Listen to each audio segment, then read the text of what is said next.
Welcome back again. It's Tony Robbins. I'm very excited about this session because one of the biggest challenges for people is everybody wants a better quality of life.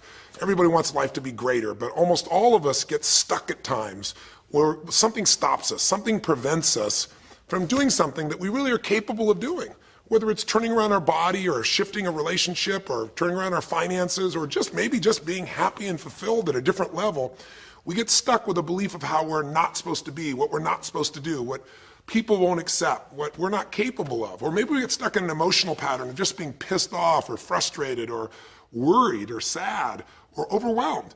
Sometimes we get stuck, not so much in anything but some habits of doing things a certain way. And what a breakthrough simply is that moment in time where there's an opening. And the opening can come from a conversation, it can come from meeting somebody that inspires you, it can come from an insight, it can come from watching a movie and being moved emotionally at just that right moment. It usually comes because something kind of clicked inside of us. Something snapped us and made us look at life through a different filter in a different way. And it's a real breakthrough because you take that little insight, that little distinction, that little moment, or maybe that little or big emotion inside of you that says, no more, I'm going to change this. And suddenly you do something to make your life better. You break out of the impossibility of life has to be this way or life is controlling me, and you start to take back control of your life. You start to make the shift that creates the quality of life that you really deserve. Everybody experiences extreme stress at some point in their life. I don't care who we are. Something happens outside our control and it hits our life and it knocks us on our tail. It might be a health stress. It could be something with your family. It could be economic, career. It could be something emotional that happens, biochemical. There's so many things. It could be an environmental situation that had nothing to do with you. Every one of us in our lifetime are experiencing extreme stress. And these days, because of the economy and the way we respond to it, the majority of people are experiencing some form of extreme stress, at least according to polls. Stress doesn't come from the facts. Stress comes from the meaning that we give the facts. Yes, those things have happened. But the real question is, if we fight what's happened, we got a problem. We got to decide, what are we going to do with what's happened in our life? How are we going to take this? How are we going to mold this? How are we going to turn our life around? Because when you come up with a new meaning, you get a new life. So what are we going to do in this session? Well, in this session, we're going to take a look at something from a different perspective. We're going to ask you this question. What is the single force that controls the quality of your life? If there was one gift our Creator has given us, or the universe, whatever you believe, what is it? What is the one power that you have right now in this moment that can change everything? You have it, I have it, we all have it. It's this one singular individual power that can change anything in our life, regardless of what's happened to us. And I know you know the answer. The answer is the power of choice. The one thing we have in this world is we can't control the events, but we can choose what to focus on, we can choose what things mean, and we can choose what to do. Those three choices, those three decisions really control our life. It's not so much the conditions of our life that control our destiny as much as the decisions of our life. Try for a second to think about something. Think about your life and just think about, are there a few decisions? If I were to ask you 2 decisions you've made in your life, that if you would have made a different decision, you would have had a totally different life. I mean, it may be, a life may have been better or may have been worse, I don't know, but you would have a different life. I'm not asking you to buy into the fact that you should have known the answers. I just want you to see the power of a decision. How is your life better today because of a decision you made years ago, not just negative ones? Think about it. Sometimes a little decision changes your whole life. Like you decide one day to go to a certain school, and you go to that school or to go eat someplace, and you bump into the person that becomes the love of your life. Or you meet someone, and you decide as a result of that you're going to become a photographer or a software engineer or a business person or a doctor, a dentist, whatever. They impacted you, but you made the decision, that's what I really want. That's what my life's going to be about. And that decision has affected so much of your life. What you do, how you live your life, how you spend your time, what you earn or don't earn, who you attract into your life, beliefs you have, all come from some of these little decisions. What you decide to eat from your dinner plate each night certainly determines your physical destiny, right? We all know that, at least to a certain extent. I know there's a certain amount that's genetics, but I'm talking about the stuff you and I can control. So decisions equal destiny. It's not our conditions, it's our decisions. So if we want a new life, if we want a new experience, we've got to make new choices. If you don't like the way your career is or your business is, change it. If you don't like your body, change it. You don't like your relationship, change you first, because if you change it, you'll bring you to the next one. Maybe it's time to change it too, but change yourself first. If you want to change anything in your life, you have the choice. So there is no right or wrong. I just want to make you aware in this breakthrough session that everything in our life changes the moment we make a decision. And I mean a real decision. A decision is when you cut off any other possibility and you commit to something with everything you've got and you take action. But the big decisions start with little decisions like, what am I going to focus on? Because whatever you focus on, you're going to feel. If you focus on all the things that have been done to you in your life, of course you're going to feel like hell. If you focus on all the amazing coincidences that have happened, things that maybe they were guided, maybe not, but things happen, and because of that, you met this person that's your best friend, your husband, your wife, or because of that, you have this ability, or because you were there that day, God, you missed an accident. I don't know what it is, but whatever you focus on, you're going to feel. If you focus on people don't care, and you'll look for reasons why they don't care, and evidence they don't care, you'll find it everywhere. If you look for evidence that people are really good people inside, that at some level we all care about each other, you'll find it. Seek and you shall find. The secret is, have you become conscious about your decision making? Because this breakthrough session is, really, you want to change your life, make new choices. New life comes from new choices, but you got to make conscious choices. The people in this particular television special, Melissa and her husband, they really found themselves in a place where they were both making decisions, Melissa and Rick, that were unconscious. When you make decisions about what to focus on and what things mean and what to do, and you're unconscious, you get pretty terrible results usually. Now, we've all done this. I do it still. We all do. But if you want to change your results, you got to become more conscious in your decision making. So think about it. What you focus on, you will feel, whether it's true or not. You focus on how people don't care, you're going to feel they don't care. Second decision you make is, what do things mean? So you focus on something someone does, and you come up with a meaning, and the meaning is, no one loves me. The meaning is they're trying to take advantage of me. Depending on what meaning you come up with, and you get to choose the meaning of anything. For some people, they say, this situation happened with the economy, and what that means is, I'm going broke. Somebody else said, the situation happened with the economy, guess what? That means I'm going to work harder, I'm going to be more creative, it changed everything. Everybody else is going to quit, so we're going to dominate the marketplace. For people to do it. Is this the end right now, or is it the beginning? See, whether it's the end or beginning is your choice. You get to decide, because once you make up a meaning, it's true. If you think that this is the end of a relationship, are you going to treat people the same way as if you think it's the beginning of a relationship? No way. In fact, I tell people, if you want to have a great relationship, think about this. Treat people like you did in the beginning of the relationship, and there won't be an end. In the beginning of the relationship, when somebody says to you, would you take out the trash? What do you say? Of course, take out the trash. You're happy to do anything, right? But after about 6 months or 6 years, you go take them out the trash. You go, what do you mean? What, I look like your janitor? Take out your own trash. The meaning we give things is very different, and so we feel different, and our life is different. In the beginning, you'll do anything for someone. Now you make up a new meaning. Why should I have to do that for them? Little choices, like what to believe about yourself, what to believe about other people, whether this is the end or the beginning, start to affect your whole life. And the third decision we make, we decide what to focus on, most of us unconsciously. We decide what things mean, and the third thing we decide is, what are we going to do? We decide to quit because it's overwhelming. We decide to get strong and focus. We decide we're going to turn it around. We decide to wait and see. Ultimately, your destiny is determined by what you do. So, for example, what do you do if somebody comes to you one day and says, you have a tumor? Again, I've had that experience. I use that as a reference point because I've had a lot of intense experiences in my life, but that was one of the more intense ones for sure. I've had many, but that was very intense. You know, first, what do you focus on? Do you focus on it's over? Do you focus on why me? Do you give it a meaning that says, I'm going to die? What do you do? Do you just go through traditional therapeutic approach? Do you put yourself in the hands of someone else? Do you evaluate this? Do you get a second or third opinion? Your destiny is determined by your decisions. Now, if you're a guy like Lance Armstrong, you focus immediately on, I got to find a solution. The meaning you come up with is, this is the ultimate battle. And what you decide to do is you're going to exhaust every possibility. Now, that doesn't guarantee you're going to succeed, but it's interesting. When you have that kind of a mindset, it shifts you.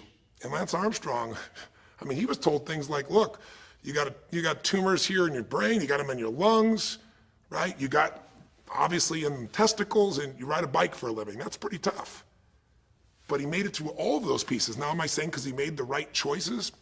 I can't tell you that. There's certainly some grace in everything. I think in life, there's three things. There's our ability to choose what we're focused on, to commit, to get a result, to put all our intention and focus into something. There's our ability to do the right things, to have the right strategy, to execute.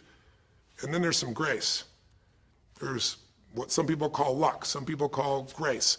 There's if you do the right things over and over again and with total focus, sometimes, you get good fortune that comes your way. And you tend to have more good fortune when you're totally focused and decisive and you take lots of action than if you kind of just sit around and accept things like that you don't have a future.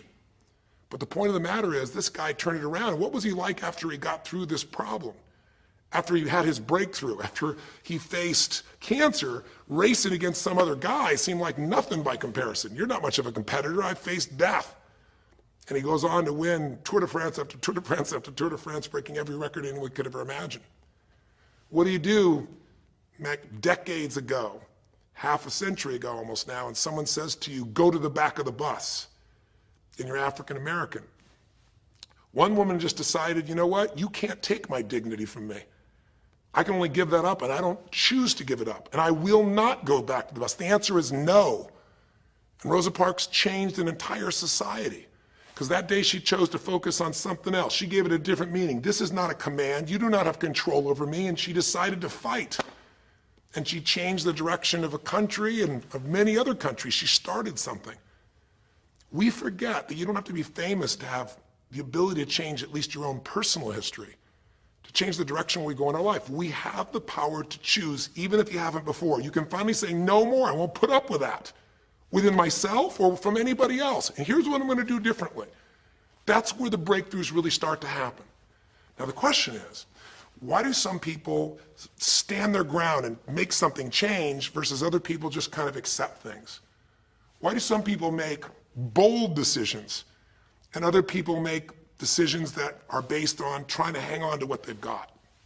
Well, that's a more complex question to answer than we might have in a few minutes in this one session, but it is one that I've spent my life studying, because when you can change your decisions, you can change your life. When you can change the force that controls your decisions, you can change anything in your life. At some level, we have certain beliefs and values. But if I was going to make it simple, I'd say there's two things that determine your choices. The first thing is the state of mind and emotion you're in at that moment. Think about it. Have you ever snapped at somebody and had nothing to do with them? It was just the state you're in, right? You were frustrated, you were pissed off about something, and in that state of mind, whatever they said got interpreted through that state, and you made up a meaning like they were an irritant or they were interrupting you. They weren't. You probably felt bad afterwards. When we get in the wrong state, we make the wrong decisions. When you get in a strong, empowering state, you'll make a better decision. Learning how to direct your state is a big part of what my work is with people, and it's a big part of what I do in my seminars. But the other thing that affects your decisions would be what I would call your story or your blueprint. We all have kind of a story about how our life is supposed to be. It comes from a set of life experiences, interpretations. Some people think life is all about getting theirs. Some people think life is about growing and contributing. Some people think life is about making judgments. Some people think life is about saving other people's lives. Some people think life is about being successful. Some people think God is the basis of everything, and the way to know God is to go through life in a very specific way with a set of rules, and they follow it. And that's what they believe. Whatever your story is, whatever your blueprint is just another way of saying whatever you believe is how your life is supposed to be, at some level, we either follow that blueprint or we fight it. If we follow it or we fight it, we're going to find that we're going to bump into things in life where life isn't always the same as we expect it to be or think it should be. And that's where we start to experience stress.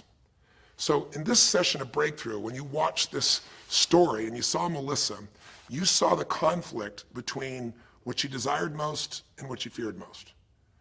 I really believe life is the dance between what you desire most and fear most. That's where you find where we live our life. The dance between what you want most and what you fear most. That's where all that energy is in life. So what does she want? She wants to be famous. She wants to be able to sing and have everyone hear her voice and be able to touch everyone. She wants to contribute. She wants to share her gift. And she definitely wants to be famous and successful. She needs to be closer to her children. And one of the big challenges in life is oftentimes what we want and what we need are two different things. She has 5 boys. They're all extremely young, as I'm sure you saw. And she has a husband. And while they're all supportive of her going on this journey, somewhere along the line, she lost that connection to what was most important. Now, is she a bad person to make bad decisions? No, good people make bad decisions when they get in lousy states, when our ego gets involved, or when we start believing our story. And here was the story she had. Being a mom's important, but the bigger gift God gave me is my singing voice. And once we get seduced into a particular story and we start to believe it, it takes a hold of our life and it controls all of our choices. And then pretty soon, bad choice on top of bad choice on top of bad choice starts to affect our life. Can you relate? How many times you've made some choices that you wish like hell you would have made a different decision back then, or that no one ever knows the stupid decisions you made? I know I can relate to that. So what I want to talk to you about today for this brief little session is how to break through a crisis. Crises happen, whatever type of crises you go through in your life, and I know you've had many, when we make some choices unconsciously and we get consequences.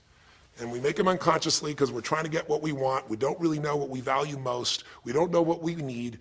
And we find ourselves waking up one day and going, why is my life this way? It's kind of like life is always calling to us to constantly grow and improve. You know, if you're going to look at what's going to make life work, it's really simple. What makes people happy is progress.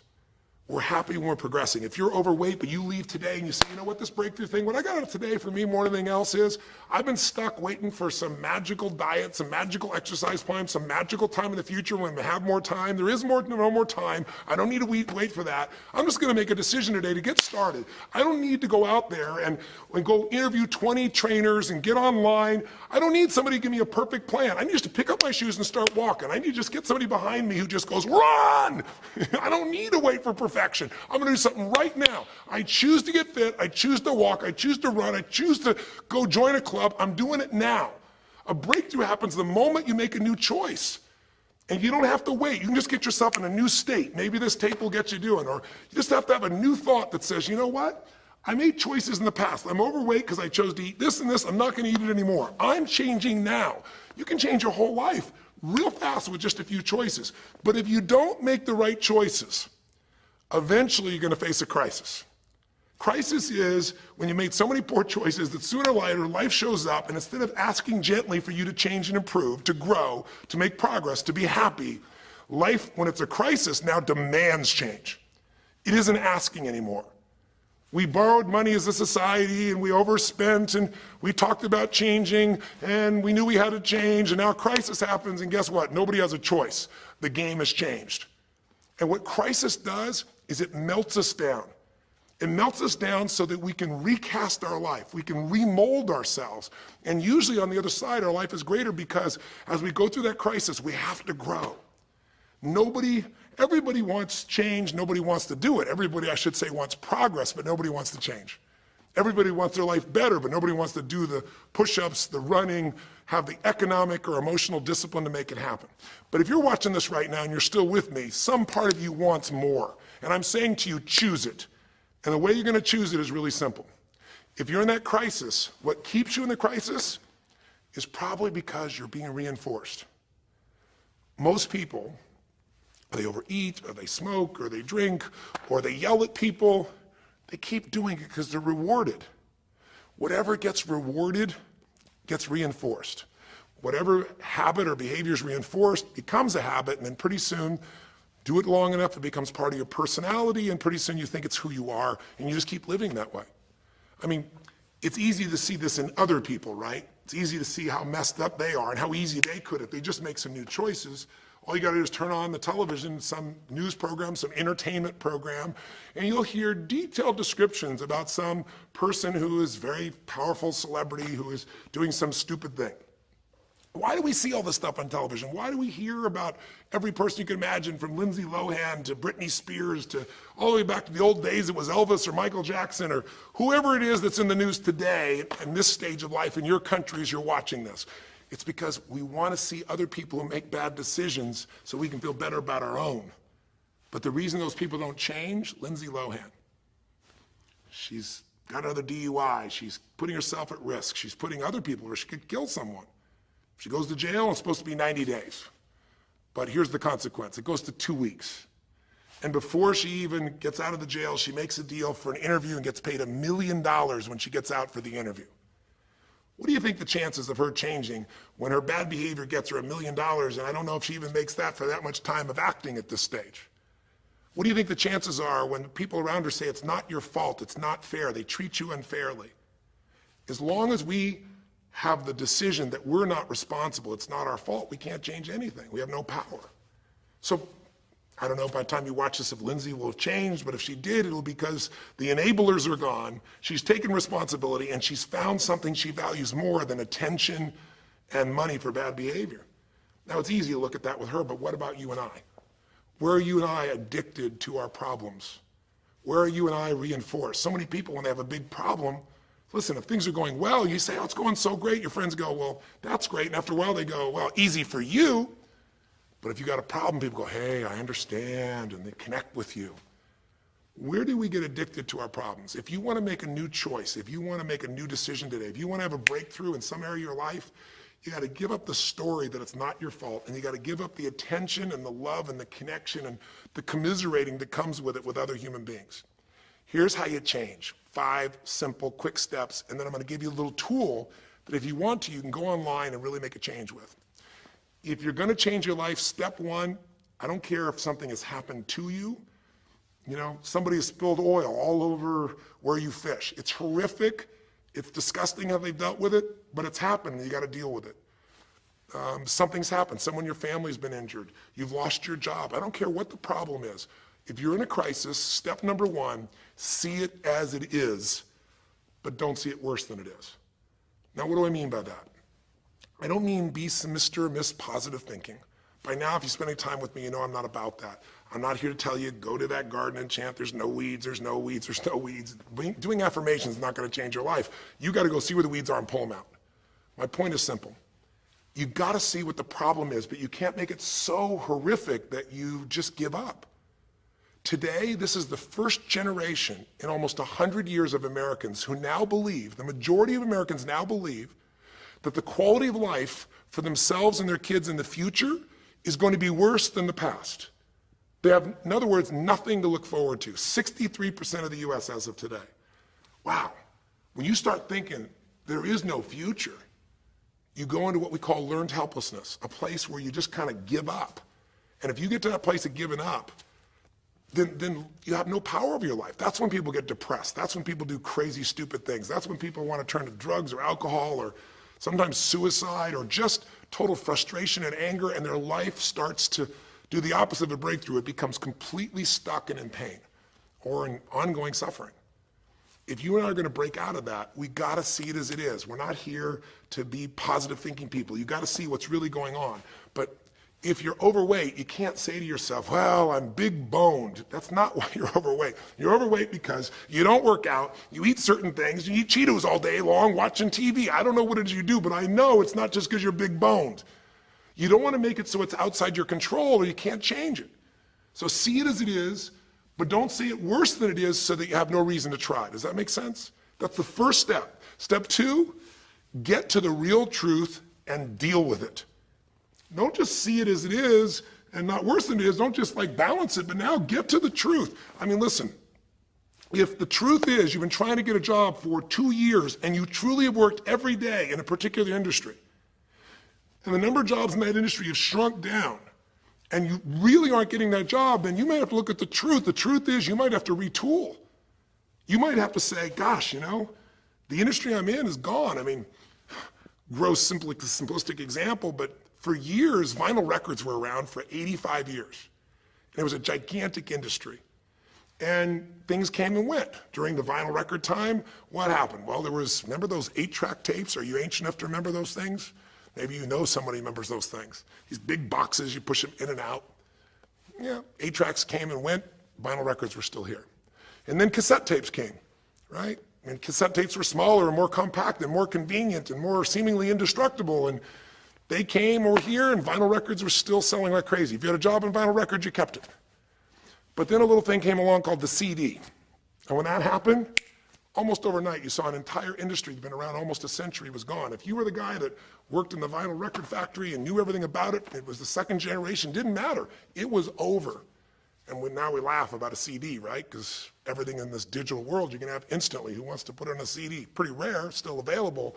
In vinyl records, maybe there's a small market of people that are collectors, but it's gone. My point is, if you're in the vinyl record business, you got to tell yourself the truth. You got to see it as it is, not worse than it is, but you also got to get the truth and deal with it. You got to deal with the cards you're dealt. You're going to have to retool. You're going to have to change something. You might have to move. If you live in the Gulf, and I don't support anything that's happened there, who could? It's unconscionable what's happened with BP.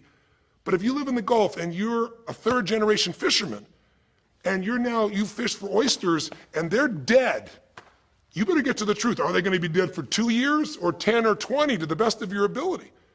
And you might say, well, I can't do anything else. I can't. I'm a third generation. This is all I know. Yes, you can. Get to the truth and deal with it. Deal with the card you're dealt with.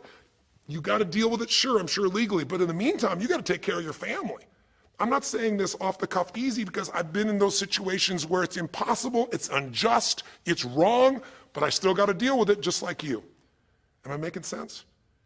It's like, you might say, I've lived here my life. You might have to move. You might have to fish someplace else. You might have to, I know you still got to deal with all the consequences, but you got to take back control of your life. There are unjust things that happen, but you got to take control.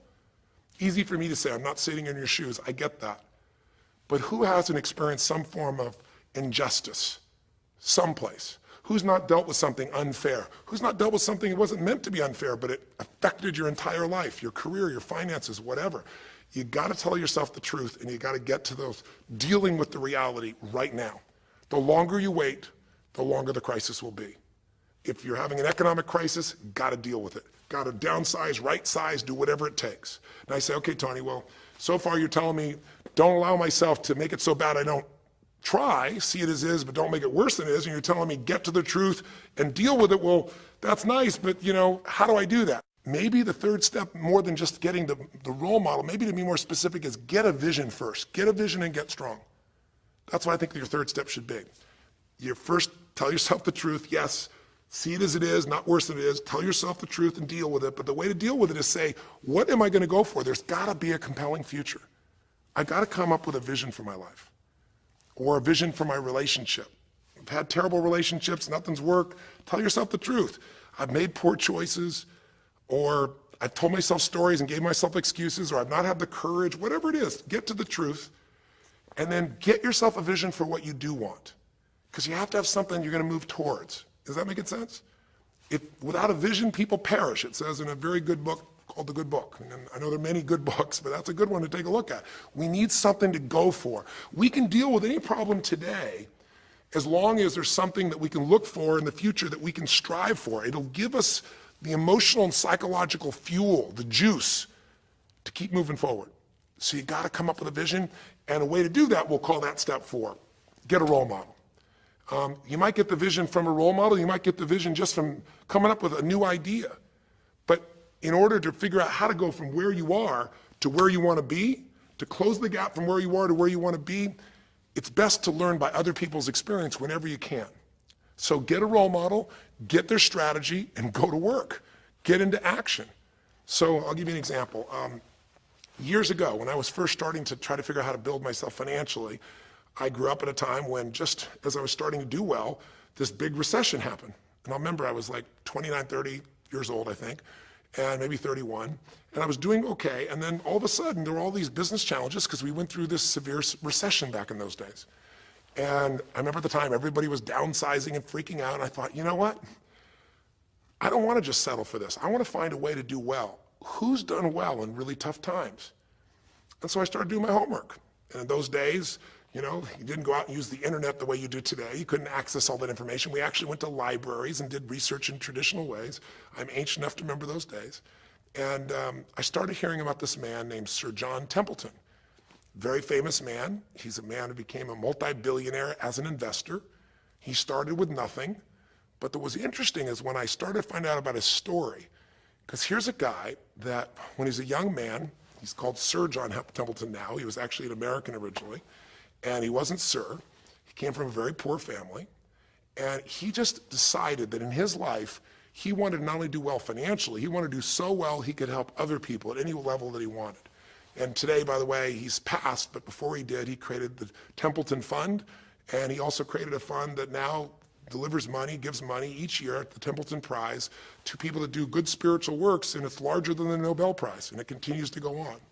But the guy started with nothing, and here's how he did it. Listen to me now. The reason I look for him as a role model is because he made all his money in the worst of times. He made all his money when people were going through the equivalent of the deepest recession or depression possible. His whole belief was, and this is different than almost anybody else you see around you, was pessimism was the secret to success. That what he wanted to do was make money when people were most pessimistic. Because when people are optimistic, they want you to pay for their house a huge sum of money. But as they start getting more and more pessimistic, where pretty soon they think they can never, the house is the worst thing to have, they'll virtually give you the house. They'll virtually give you the business. And so he made all his money starting in World War II. When the war broke out, when Hitler invaded over in Europe, he took all the money he had and borrowed a total money of $10,000, a total amount. He bought with $10,000 every stock on the New York Stock Exchange that was $1 or less that he thought might be useful, including some companies that looked like they're going to be bankrupt. But he did it when people were the most pessimistic. Because if you recall, it looked like Hitler was going to take over. It didn't look like we were all going to be the winners. It looked like Hitler was going to dominate. And when people were that scared, they would give up anything they had just to get a little bit back. And so he bought all the stock that eventually made him a multi-billionaire. He became a billionaire because after things changed, after the war, just 5 years later, and the economy started to surge, everything changed for him. Where do you think he invested next after World War II? Where was a country that was pummeled, that was down, the factories were basically turned into mud? Japan. You could buy things for pennies in Japan that would have cost you hundreds of thousands of dollars before, and he did. When everyone was most pessimistic, he went and did well. And then he sold when the 80s surged and when everybody thought Japan was the greatest country on earth and had the biggest businesses, he sold and made his maximum profit when people were overly optimistic. He did the same thing down in South America when inflation went crazy. This man spent his entire life basically having a strategy of how to succeed when everybody else was scared. I tell you that because he's a role model. What he did, how he did it, it's all in writing, it's crystal clear. You could do the same. But you won't be able to do it when you're telling yourself the sky is falling and it's over. When you see it worse than it is, you'll just give up. You won't do it if you don't tell yourself the truth is, you know what, this system isn't working. I got to do something. I got to change my finances. I got to change my job. I got to reach. If you don't tell yourself the truth and deal with the truth, the real truth, nothing's going to happen. You won't ever even think about a guy like John Templeton if you don't have a vision that says, I don't care how the environment is, I'm going to find a way to do well. And you won't do well unless you get a strategy based on a role model who's really done it. My whole thing is this: if anybody has something you want, they aren't lucky. They did something. If you model them, if you take similar steps, you can produce a similar result. Make sense? And then finally, the fifth step, look, if you're in a situation where you see it as is, but not worse than it is, if you've told yourself the truth and you dealt the cards you're dealt with and just decided you're going to change it and you're willing to do what's necessary, if you put yourself in a place where you got a new vision and you gotten yourself strong, if you got a role model and you got some strategy and you got yourself into action, step 5 is give much more than you expect to receive. Simple as that sounds, if you find a way to meet people's needs in business, in an intimate relationship, meeting your kids' needs, anybody's needs, the whole game changes. What happened here when all of a sudden, Melissa finds herself coming home and all of a sudden she finds out that while she's gone, her kids now don't want to talk to her, her boys, her husband has had an affair. Well, none of that could change if she would have just said, you know what, my whole life is over, I'm done. And oh, by the way, I've just lost my career too because while I'm busy trying to deal with my family, I didn't finish the record, so I lose my record deal. And oh, by the way, we don't have any financial stability, now we're losing our house. If that family would have just said it's over, if Melissa or Rick either just said it's over, it would have been over. But they told themselves the truth. We got severe problems here, but they didn't make it worse than it was. They didn't say we can't turn it around.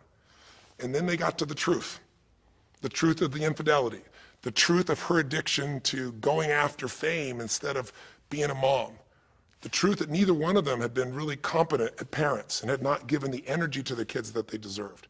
The truth will set you free, but first it'll piss you off. The truth it doesn't feel good, but Not feeling good is sometimes where you get your drive to change things. They started looking around and said, we don't have the skill to even manage our house, much less our finances. We got to do something different. We got to focus on our kids. We got to focus on turning things around. We got to turn our relationship around.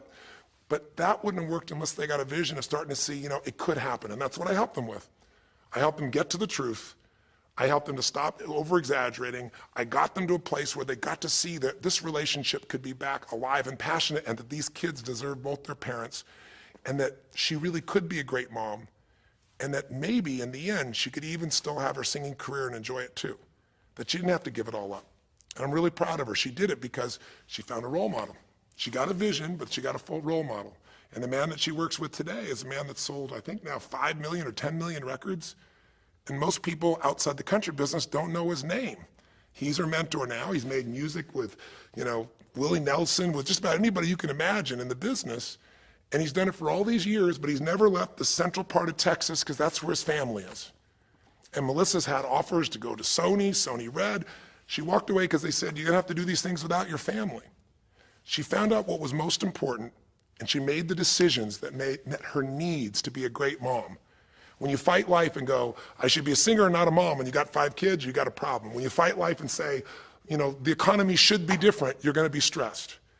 Deal with what is, without exaggeration, with total honesty, dealing with the cards, coming up with a vision, finding yourself a role model that shows your strategy, work your tail off, give, keep changing your approach, and you can get where you wanna go. Make sense? Now that might sound like a lot. So to get you started, here's what I'd like you to do for this session. Start out, if you want, by taking a big crisis or problem you have and going through these steps, saying, okay, what's really true? And let me stop the exaggeration. Let me not make it worse than it is. Let's define what's true. Let's stop the story. Just here's what it is. We got this much financial challenge. We got this physical challenge, whatever it is. And then you go to step 2. All right, let's find out the truth. Let's get the details. Let's get the details and figure out what we're gonna do. And then here's where we're gonna go. This is where we're gonna eventually get to. It might take us longer to get where we wanna go, but we're gonna get here. Who's done it that we can model, that we can follow the steps in, who can coach us? And let's just work our tail off and change every day. But to give you a quick jump, sometimes when you're in the middle of crisis or crises, multiple crises, lots of things going on simultaneously, it feels a bit overwhelming. So, and you might not know a role model. You might say, Tony, I don't know who. Well, not hard on the internet these days to find role models, or come to an event. I can promise you we can show you plenty of role models. This is what I do for a living. But what you can do right away is you can model yourself. Think about it. Almost everyone alive has been through more than one tough time, crisis or multi-crises, where you're having a problem financially and you're having a problem with your family and you're having a health problem all simultaneously. Those are the intense ones, right? But if you're standing still today, most of us have found a way to get through it. And if you don't, you know someone who went through a tough time, a grandmother, an aunt, an uncle, somebody. The greatest way to make that change happen, when you break out of break through, you break out of a problem, you break out of a crisis, is model yourself. So we have 5 questions when you click on this link. And you can do it by video, so you can see yourself, and you can share it with other people, or you can type in the answer. I'll tell you in advance what they are, and then when I'm done here, I want you to do it right away if you would. The first question is, what's been one of the toughest times in your life? What's been one of the toughest times in your life that you did get through? Maybe it was a financial situation. Maybe it was a career situation. Again, maybe it was an intimate relationship where you were crushed. You thought you could never make it through all the pain you went through there. Maybe it was a physical challenge, a health challenge. Maybe it was a lack of confidence or ability. I don't know what it was, but what was a just incredibly tough time that you did make it through? And you're just gonna jot it down. Or you can do it in the video and just tell us, because you're not only gonna get this answer, but we're gonna create a community of people who will be role models, people that have been through hell and back, saying, here's where I was, here's what I got through, here's what shifted my life, here's what you can do. And we're creating this community as our gift to you, so that this isn't just a discussion that's one way. I want to do is start a conversation with you where we can help each other. So that first question is, what's a crisis? What's a challenge? What's a tough situation you eventually made through, but it really was difficult for you? Second question, when you go back and you think about that situation, what pulled you through? What pulled you through that situation? What did you learn? What distinction? Or did you get a strategy? Or was it a belief? Or did you meet someone who helped you? Or was it just somehow you clicked into your faith and you kicked yourself into gear? What pulled you through those tough times? Was it a person? Was it a place? Was it an idea? Was it a distinction? Was it a belief? What was it? Share it with us. Type it down or tell us from your heart what it really was. Third question is just real quick. It's just for contrast. And the third question is, what was your life like before the crisis? Like right before all hell broke loose? Usually you'll say, oh, my life was so great. But when you go back and look at it, was it so great? Was it wonderful? Just out of curiosity, right before all hell broke loose, third question is, what was your life like right before it? And then the fourth question, what'd you do? What did you do to go from where you were to where you are today? What did you do to get over that situation? What did you do to get through that situation? What did you do to turn it around? What action did you take? Who did you go learn from? What skill did you go get? What did you physically do? Kind of give us the description of what you did, because we all want to know, because you can provide us a pathway. You may have been through a crisis that someone else is going through right now, and they could learn from you. They could learn the shortcut. And finally, the fifth question, maybe the most important one besides what pulled you through, and the fifth one is, how is your life actually better today because you went through this crisis? Whatever the crisis was. How are you stronger? Or are you more compassionate because you felt that suffering? You don't want anybody else to feel it. Or are you more hopeful because you know you made it through that so you can make it through other things? Or are you in a situation where you've got a skill today that you didn't have and wouldn't have had if it wasn't for that situation that made you have to grow? Or are you just happier today because you have a contrast of what life could be like, and so now you appreciate the simple moments? How are you better mentally, emotionally, physically, financially, or spiritually today because you went through the crisis? Even though you wouldn't want to go through it again, you don't want anybody else to go through it, how did it actually serve you in the end? I think if you answer these 5 questions, you don't need to remember them. I said them to kind of trigger you thinking. All you do is type in the answer, or you take the instructions and click on the video and go, okay, toughest time in my life? There have been so many, but I'd say when I went through this divorce, or I'd say when I was told I had this tumor, or I'd say when they told me this company was going to go bankrupt, or whatever it was. Second question, what pulled me through? God, I don't know, I guess a combination of things. One was this belief that somehow everything in life happens for a reason and a purpose. And even though I hate this, something must be calling me to grow. Or I'll tell you what it was. It was a friend that sat me down and said, man, you're going through hell. But when you're in the middle of hell, when you're pushing through hell, just keep pushing. Just keep going through it, man. I've been there. And he gave me this plan, or he gave me this strategy, or he told me, you know, this problem won't last forever. Trust me, I know it feels like it's the end of the world, but 10 years from now, you and I will be sitting here, and you'll be here with your children, and you'll be here with your wife, and we'll be talking about those tough days, and we'll actually smile and laugh about them and be so proud we made it through it together.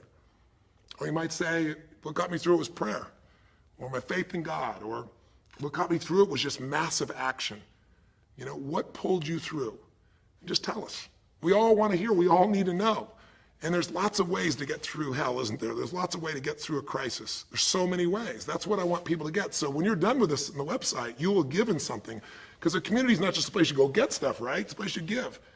And the more, you know, authentic you can be and honest from your heart, the more other people will see and be touched. You know, what was it like before? Oh my God, I was on top of the mountain. You know, what did you do? Here's what I did. You know, I told myself the truth. I went and got this new education. I went and started talking to people each day. Whatever you did. How's your life better today? There's a phrase, you know, be humble or be humbled. You know, I have a different level of humility because I know, you know, that as good as I may think I may be, that situation reminded me that life is not just about me, it's about we. Or, gosh, because of that, I love my wife so much because we made it through that situation together. Or because of that, man, I'm so much stronger financially. I'm on top of things. I don't let anybody spend. Whatever it is, tell us how your life's better. Okay? I don't know how long the session was. Again, there's no script here, baby. I just want to work with you heart to heart to say one thing. If you want to break through, you have to make new decisions. New choices create a new life. The only thing stopping you is some limiting belief, some belief about how life should be different or you should be different. Deal with life the way it is. Tell yourself the absolute truth. Don't make it worse than it is. Tell yourself the truth. Deal with it. Get a vision. Get strong. Get a strategy. Get a role model with a strategy and get into action, and then put your focus on taking action every day. Giving, giving, giving. Change your approach. You will get there. Go to the Power of Crisis right now. Click in. Give us your message and the answers to 5 and look at other people. You'll find people have been through things you can't imagine. A woman talking about how one day she was home and a man came in, and to try and save her children from being hurt, she had to let him rape her right in front of her kids. And when her husband found out, he came home, he was so upset he left her. And then she developed cancer. I mean, you'll see some stories here that'll blow your mind. And today she's the most happy, incredible woman, and she's helping other people who have cancer to get through it. She's healthy and strong. Her kids are strong. We need those kinds of role models. So whether your story is little or big, there is no little or big. We all need a pathway of power. And this will be a gift to yourself because it will activate your resources, and it'll be a gift to other people as well. So that's our session. The power of decision, the power of choice, how to face a crisis and turn around. It may not sound like rocket science. It's not. It's just called the truth. And the truth will set you free, as they say. So live strong and live with passion.